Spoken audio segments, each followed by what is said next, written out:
अस्सलाम वालेकुम। हम लोग देख रहे हैं हमारा Q&A वीडियो। और ये क्वेश्चंस जो हैं ये आप लोगों की तरह के बहुत से स्टूडेंट्स के हैं जो इस मसले में फंसे हुए हैं कि यूएसए के लिए अप्लाई कैसे किया जाए। तो अब सीन कुछ ऐसे है कि मैं भी एक स्टूडेंट हूँ और F1 वीज़ा पे अमेरिका आया हूँ। ठीक है, right now I am in New York. So scene अब कुछ ऐसे है कि to apply for study in US बहुत सी रिक्वायरमेंट्स हैं और इसी रिक्वायरमेंट्स के हवाले से आप लोगों के बहुत से क्वेश्चंस भी हैं। सो आप लोगों के क्वेश्चंस देखते हैं और उनके आंसर्स देता हूँ मैं। फ़र्स्ट ऑफ़ ऑल मैं आप लोगों को बता दूँ कि मैं यहाँ आया हूँ फॉर बैचलर्स और it's a 5 year degree plan. और उसके बाद अल्लाह भला करे एंड रिक्वायरमेंट्स हम आप लोगों को बताते हैं। सो स्टार्ट विथ बल्कि सारी बातें छोड़ गया, क्वेश्चन के आंसर्स देने से पहले मैं आप लोगों को प्रोसेस बता दूं कि मैंने अप्लाई कैसे किया। तो अप्लाई मैंने ऐसे किया कि मे बी इन फेब 2025 मैंने अपनी जो यूनिवर्सिटीज़ मैंने सिलेक्ट की थी मैंने वहाँ अप्लाई किया। अप्लाई किस तरह से किया कि वहाँ मैंने जो बेसिक रिक्वायरमेंट्स होती हैं यूनिवर्सिटी की कि अपना name, father name, each and everything उनको दो और अपना बाकी स्कूलिंग बताओ, जहाँ से आपने स्कूल किया, कॉलेज किया, वो बताओ। और उसके बाद अगर एक्सेप्टेंस आ गई तो I-20 के लिए अप्लाई कर दो। और I-20 के लिए अप्लाई मैंने कर दिया। एक यूनिवर्सिटी मैंने सेलेक्ट की और उसके लिए मैंने I-20 के लिए अप्लाई कर दिया। और जब I-20 के लिए अप्लाई किया विद इन अ वीक और मे बी इन 10 डेज़ मेरा I-20 आ गया। I-20 होता क्या है? It's an electronic admission letter, ठीक है। और ये होता है इंटरनेशनल स्टूडेंट्स के लिए। और इस पे आपका जो सब्जेक्ट आपने सेलेक्ट किया होता है, यहाँ पर मेजर कहते हैं, मेजर आपने सेलेक्ट किया होता है तो उसके ऊपर लिखा होता है। और I-20 की फ़ीस में भी अराउंड $1,500 यही है, ठीक है। उसके बाद जैसे ही आपका I-20 आ जाता है, ये आपका फर्स्ट डॉक्यूमेंट है जो आपका रेडी हुआ। और यूनिवर्सिटी में अप्लाई करने के लिए क्या क्या चाहिए? Your inter degree, your matriculation degree if you are applying from Pakistan, ठीक है। और bank statement of 20 million rupees, okay. उसके बाद पासपोर्ट, ऑलराइट, ये चीज़ें चाहिए। और उसके बाद आपका I-20 आ जाता है। आपने DS-160 फॉर्म के लिए अप्लाई करना होता है।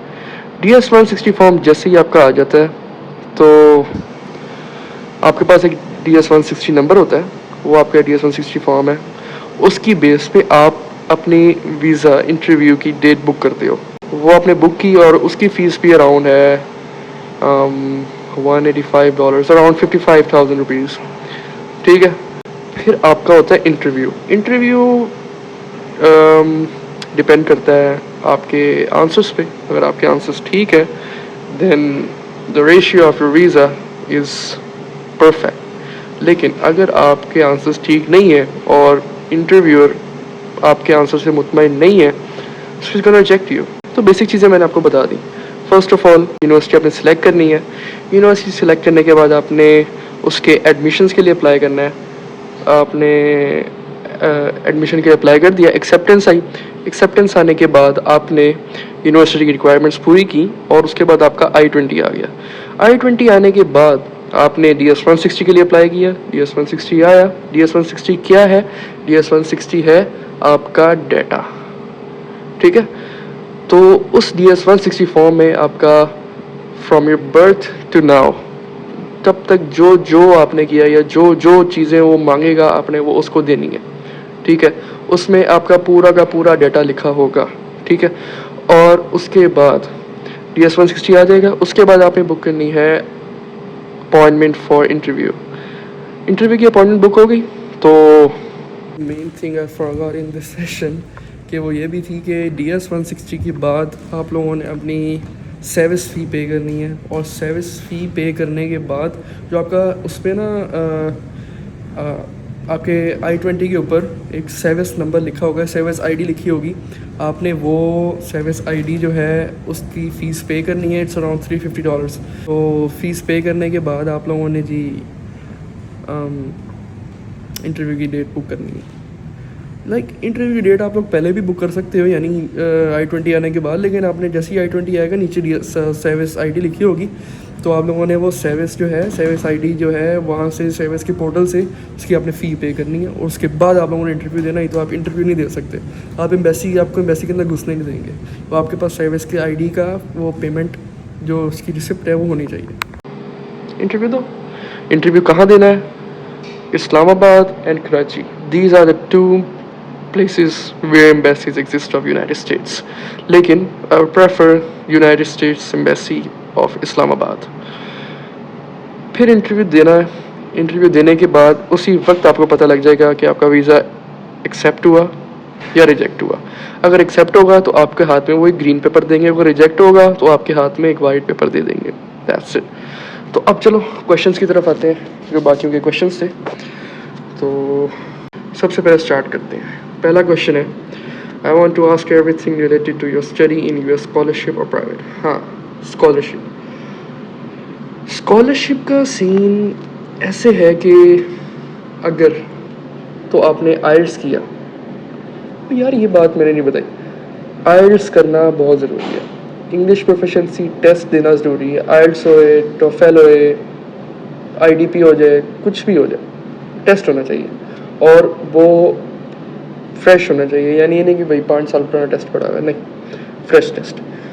वो टेस्ट आपने देना है, और उस बेस पे आपको स्कॉलरशिप मिलती है यूनिवर्सिटी की तरफ से। मेरे थे 6.5 बैंड्स थे आइल्स में, तो मुझे स्कॉलरशिप मिली है अराउंड $4,000 ईच ईयर। ठीक है, इतनी मुझे स्कॉलरशिप मिली है। तो डिपेंड करता है नंबर्स पे, ग्रेड्स पे, आइल्स पे, ठीक है, इन चीज़ों पे डिपेंड करता है। एड वगैरह इंटरनेशनल स्टूडेंट्स को नहीं मिलती। ऑलराइट, तो ये पहला क्वेश्चन हो गया, मैंने बता दिया अपनी स्कॉलरशिप के बारे में। ठीक है, अगला क्वेश्चन है टिप्स फॉर इंटरव्यू। ठीक है, सबसे पहले अगला एक और क्वेश्चन है टिप्स फॉर इंटरव्यू। इंटरव्यू की टिप्स तो ऐसा खास नहीं है, इतना ही है कि बी कॉन्फिडेंट। ठीक है, जो पूछे सच जवाब दो, झूठ नहीं बोलना, क्योंकि उनके सिस्टम में हर एक चीज़ आपकी पहले से मौजूद है। आप कुछ भी छुपाओगे नहीं छुप पाएगा। ठीक है, तो सच बोलो, be confident and just go. तो इंटरव्यू दो, ये टिप्स है। इंटरव्यू दो, सही तरीके से दो, कॉन्फिडेंट होकर दो। बॉडी लैंग्वेज ज़्यादा डिपेंड करती है आपकी। ठीक है, और अगला इंटरव्यूअर जो है, अगर उसको आपके क्वेश्चन समझ आ रहे हैं, यानी लाइक आपसे वो अगर कोई सवाल पूछ रहा है और आप सोच में पड़ जाते हो, he'll मूव ऑन। ठीक है, तो सोचना, जो सच जवाब है फ़ौरन दो। सच फ़ौरन निकलता, झूठ में सोचने में टाइम लगता है। ठीक है, तो अगला सवाल है कम्युनिटी कॉलेज के बारे से। तो कम्युनिटी कॉलेज का मैं बता दूं क्या सीन है। कम्युनिटी कॉलेज का यहाँ सीन ये होता है कि उसकी डिग्री तो 4 साल की होती है, बट एसोसिएट प्रोग्राम होता है उसका 2 इयर्स का, और उसके बाद 2 इयर्स का कॉलेज होता है, 4 इयर्स बन जाता है। लेकिन वो फिर बहुत ख्वारी है, क्योंकि आपने एसोसिएट प्रोग्राम में जाना है, स्कूल जाना है, उसके बाद 2 साल पूरे होंगे, उसके बाद आपको अगले कॉलेज में शिफ्ट कर देंगे। ये बहुत ख्वारी है, बेहतर यही है कि 4 इयर्स डिग्री की तरफ जाओ। अगला question, which embassy you choose, Islamabad और कराची? मैंने इस्लामाबाद चूज़ की थी। मैं लाहौर से हूँ, बेसिकली फ्रॉम पाकिस्तान। तो इस्लामाबाद बेहतर है कराची के लिहाज से। अगला क्वेश्चन है, I got 214B rejection for BS, what to do now? एक रिजेक्शन लग चुकी है, तो मैं तो अब उससे कुछ नहीं कह सकता भाई, वैसे में तो नहीं लगा हुआ मैं। ठीक है, तो दुआ करते रहो ये लग जाए। ठीक है, अगला क्वेश्चन, अप्लाई करने के, यार मैंने सारा बता दिया कि यूनिवर्सिटी सेलेक्ट करनी है, उसके बाद एक्सेप्टेंस आएगी, फिर I-20 की रिक्वायरमेंट्स पूरी की तो I-20 आया, उसके बाद DS-160। और बता दूं, आइल्स जो है सारा अप्लाई करने से पहले करना है। आइल्स पहले करना है, क्योंकि I-20 मंगवाने से पहले आपका आइल्स चाहिए होगा, क्योंकि वो I-20 ऐसे नहीं आएगा। पहले अपना आइल्स वहाँ डालोगे तो आपका I-20 आएगा। ठीक है, तो DS-160 आया, DS-160 के बाद उसके बाद आपने वीज़ा की अपॉइंटमेंट बुक की, उसके बाद आपने इंटरव्यू दिया, उसके बाद आपने अपनी टिकट बुक की और श्यों टू अमेरिका। हाँ, अगला क्वेश्चन है कि भाई एक बंदा है, उसने अभी भी बैचलर्स कंप्लीट किया है, तो एमएससी लिए अप्लाई कर दो, वीज़ा रेशो अच्छी चल रही है, ठीक है, और स्टूडेंट्स की यहाँ पर ज़रूरत भी है काफ़ी, तो आ जाओ, ठीक है, तो अप्लाई करो और आ जाओ। बैचलर्स कर लिया ना भाई ने, तो अब भाई पूछ रहे हैं कि बेस्ट कंसल्टेशन कहाँ की है। भाई मैं किसी कंसल्टेशन को रिकमेंड नहीं करता, जो करना आपने खुद करना है। कंसल्टेंट ने आपके साथ इंटरव्यू देने के लिए नहीं आना, इंटरव्यू देने के लिए आपने खुद ही जाना है। कंसल्टेंट ने आपको बस जी डॉक्यूमेंट्स बना के दे देने हैं जो आप खुद भी बना सकते हो, ठीक है। उसने आपको I-20 मंगवा के दे देना है जो आप खुद भी कर सकते हो, उसने आपका DS-160 मंगवा के दे देना है जो आप खुद भी कर सकते हो, उसने आपका वीज़ा की अपॉइंटमेंट बुक करके दे देनी है जो आप खुद भी कर सकते हो। हर एक चीज़ मैंने खुद की है, ठीक है, और अपने इंटरव्यू देने भी मैं खुद किया हूँ। तो एक कंसल्टेंट वगैरह के चक्करों में ना पड़ो, इन्होंने बस पैसे बटोरने और जी वीज़ा रिजेक्ट हुआ कि पैसे इनकी जेब में आगे, इनको फ़र्क नहीं पड़ना, ठीक है। तो बेहतर यही है कि किसी कंसल्टेंट की तरफ ना जाओ, जो करना है खुद करो। मेरे DM में आके मुझसे प्राइवेटली अगर तुम लोग बात करना चाहते हो, ठीक है, मैं तुम लोगों को लिंक भेज दूँगा गूगल मीट, वहाँ पर एक हम क्लास करेंगे और उसमें जो जो क्वेश्चन होंगे सबके मैं लाइव तुम लोगों को आंसर कर दूँगा। यार मास्टर्स की रिक्वायरमेंट ये है, अब भाई कह रहे हैं कि पहले चलो पूरा क्वेश्चन पढ़ लेते हैं। मास्टर की रिक्वायरमेंट, और भाई अगर हो सके तो ये भी बताना कि मेरा नॉन टेक बैकग्राउंड है, पेट्रोलियम इंजीनियर हूँ, MBA बेस पर सीन है मेरा उस US से। मुश्किल है क्योंकि आपका अगर नॉन टेक बैकग्राउंड है ना, और आप यानी आपने फॉर एग्जांपल मास्टर से पहले पहले आपका बैकग्राउंड कुछ और है। मैं एक मिसाल देता हूँ, मास्टर से पहले आपने मेडिकल पढ़ा और मास्टर्स में आप जाके कंप्यूटर साइंस IT चूज़ कर लो, तो बहुत ज़्यादा रेशियो है, आप रिजेक्ट हो जाओगे। बहुत रेशियो है कि आप रिजेक्ट हो जाओगे। तो बेहतर यही है, जो आपकी फील्ड है, अगर बैचलर्स में जो आपकी फील्ड है, मास्टर्स में भी आप अपनी वही फील्ड रखो। अगर बैचलर्स में आपने IT किया, मास्टर्स में भी आप IT करो। बैचलर्स में आपने मेडिकल किया, मास्टर्स में भी आप मेडिकल ही चूज़ करो। तो ये सीन है, ठीक है। और ये भाई पूछ रहा है कि मैं फुली फंडेड करना चाह रहा हूँ। फुली फंडेड यहाँ नहीं मिलती। फुली फंडेड तब मिलेगी अगर आप यहाँ पर पढ़ रहे हो and they like your improvement and or they like your way of study or they like your GPA, ठीक है, तो हो सकता है कुछ चांस है कि आपको फुली फंडेड मिल जाए, लेकिन फुली फंडेड इंटरनेशनल स्टूडेंट्स को नहीं मिलती। यहाँ पर स्कॉलरशिप मिल सकती है, स्कॉलरशिप भी on the base of your IELTS, your grades, whatever, ठीक है। अगला क्वेश्चन, ब्रो आप US में जॉब वगैरह करते हो? नहीं, मैं F1 वीज़ा पे हूँ। F1 वीज़ा पे जॉब पे बहुत रिस्ट्रिक्शंस है। मैं स्टडी करता हूँ, स्टडी के लिए आया हूँ, मेरे पेरेंट्स पाकिस्तान होते हैं, ठीक है, तो वो मुझे फुली सपोर्ट कर रहे हैं, ठीक है। और जॉब वैसे भी आपको F1 वीज़ा पे नहीं करनी चाहिए बिकॉज रिस्ट्रिक्शंस बहुत हैं, और F1 वीज़ा होता ही उसके लिए स्टडी के लिए, और ना करना। मैंने पहले कोई कंट्री विज़िट नहीं की, ये मेरा फर्स्ट टाइम है टू विज़िट US, ठीक है, and my age is around 19, और मैं फर्स्ट टाइम अब्रॉड आया हूँ। USA का वीज़ा, एक और क्वेश्चन है भाई का कि USA का वीज़ा लग जाता है या नहीं? भाई USA का वीज़ा लग जाता है, but it depends upon the truth, the confidence and the body language, ठीक है। जितना सच बोलोगे, बॉडी लैंग्वेज और कॉन्फिडेंस में रहोगे, तो हर एक चीज़ A1 होगी, तो चांस है वीज़ा आपका लग जाएगा। अगर आपने कहीं भी झूठ बोला या किसी फेक चीज़ की तरफ गए, समझ जाओ। अब एक और क्वेश्चन एक भाई का पूछ रहा है कि how much does it cost to do bachelors, the fees and also the living expense. हाँ, अब मैंने तुम लोग अपनी फ़ीस नहीं बताई, तो मेरी एक साल की फ़ीस अराउंड बनती है $23,000 विद स्कॉलरशिप के साथ ही बनती है $23,000, और तकरीबन पूरी डिग्री 4 साल की डिग्री की बनती है अराउंड $91,192, ठीक है। तो ये स्कॉलरशिप के साथ बता रहा हूँ। अब हो सकता है कि अगर मेरी GPA इम्प्रूव होता है तो मुझे वो स्कॉलरशिप बढ़ा दें, ऐसा भी होता है, ठीक है। तो अब लिविंग एक्सपेंस, अगर बंदा यहाँ अकेला रह रहा है ना, तो उसका लिविंग एक्सपेंस एक साल का अराउंड लगा लो कि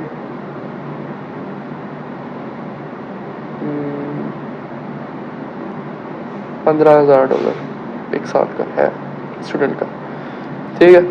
और is there any affordable way to pursue bachelors in US? हाँ, अफोर्डेबल वे यही है कि अगर आइल्स कर रहे हो और दिल लगा के करो, ताकि उसका जो आइल्स का स्कोर है वो 7+ हो, तो स्कॉलरशिप उस पर बढ़ जाएगी आपकी, ठीक है। तो चांसेस हैं कि आपको अराउंड 40 to 50% स्कॉलरशिप मिल जाए, ठीक है। तो एक और उसका क्वेश्चन है कि as per my information my student can't do part time job in US, student can't do part time jobs in US like other countries.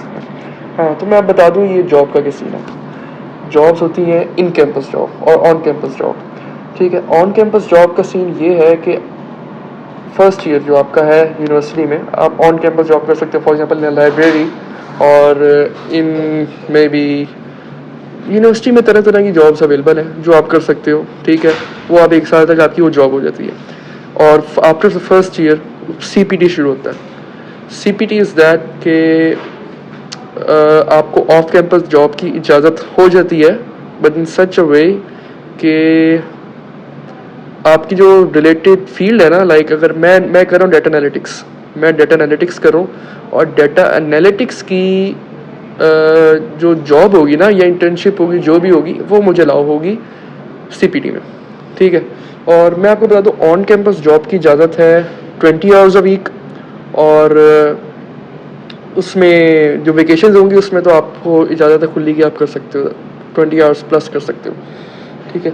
मैं डेटा एनालिटिक्स कर रहा हूँ और मैं इसी फील्ड से रिलेटेड मैं कोई भी जॉब कर सकता हूँ during my study and it's called CPT।